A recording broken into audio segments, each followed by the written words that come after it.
অন্তর্বর্তীকালীন সরকারের প্রধান উপদেষ্টা ডক্টর মোহাম্মদ ইউনূসের সঙ্গে সংলাপে আবারও নির্বাচনের রুটম্যাপ চেয়েছে বিএনপি। ১ ঘণ্টার সংলাপ শেষে বিএনপির মহাসচিব মির্জা ফখরুল ইসলাম আলমগীর সাংবাদিকদের বলেছেন, নির্বাচন করা অন্তর্বর্তীকালীন সরকারের ১ নম্বর অগ্রাধিকার। এটি প্রধান উপদেষ্টা তাদের জানিয়েছেন। সরকারের সঙ্গে সংলাপের পর শনিবার বিকেল ৪টার দিকে রাষ্ট্রীয় অতিথি ভবন যমুনার সামনে অপেক্ষমান সাংবাদিকদের সঙ্গে কথা বলেন বিএনপির মহাসচিব। নির্বাচনের সংস্কার কমিশন এবং আপনার নির্বাচন ব্যবস্থার সংস্কার সবকিছুগুলোই আমরা আপনার তুলে ধরেছি এবং আমাদের যে মতামত সেটা আমরা দিয়ে এসেছি।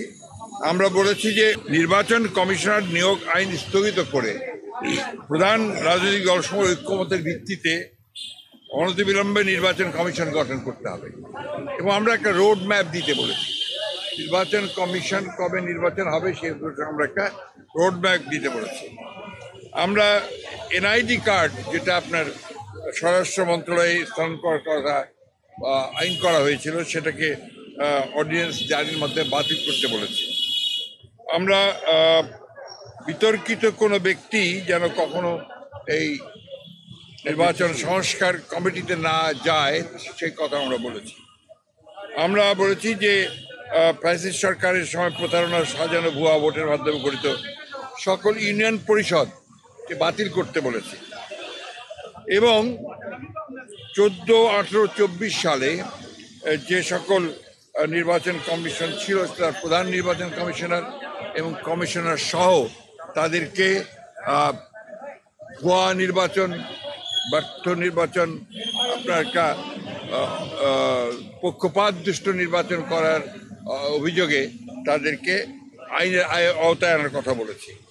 আমরা বিচারপতি খায়রুল হক, যিনি আমরা মনে করি যে নির্বাচন ব্যবস্থাকে ধ্বংস করার জন্য মূল হোতা, যিনি তত্ত্বাবধায়ক সরকার আইন বাতিল করার মূল নায়ক ছিলেন, তার বিরুদ্ধে আমরা আইনগত ব্যবস্থা নেওয়ার কথা বলেছি রাষ্ট্রদ্রোহিতার অপরাধে। আমরা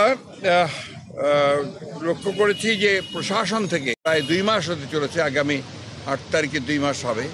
এখন পর্যন্ত গত সরকারের আমলে অর্থাৎ ফ্যাসিস্ট সরকারের আমলে যারা তাদের দোসর হয়ে কাজ করেছে, তাদেরকে সহায়তা করেছে এই লুটপাট, অনাচার, অত্যাচার, মানুষের উপরে নির্যাতন, গুম খুনের ব্যাপারে, গণহত্যার ব্যাপারে, তাদের অনেকেই বেশিরভাগই এখনো পর্যন্ত বহাল তবিয়তে তার স্ব জায়গায় বহাল আছে।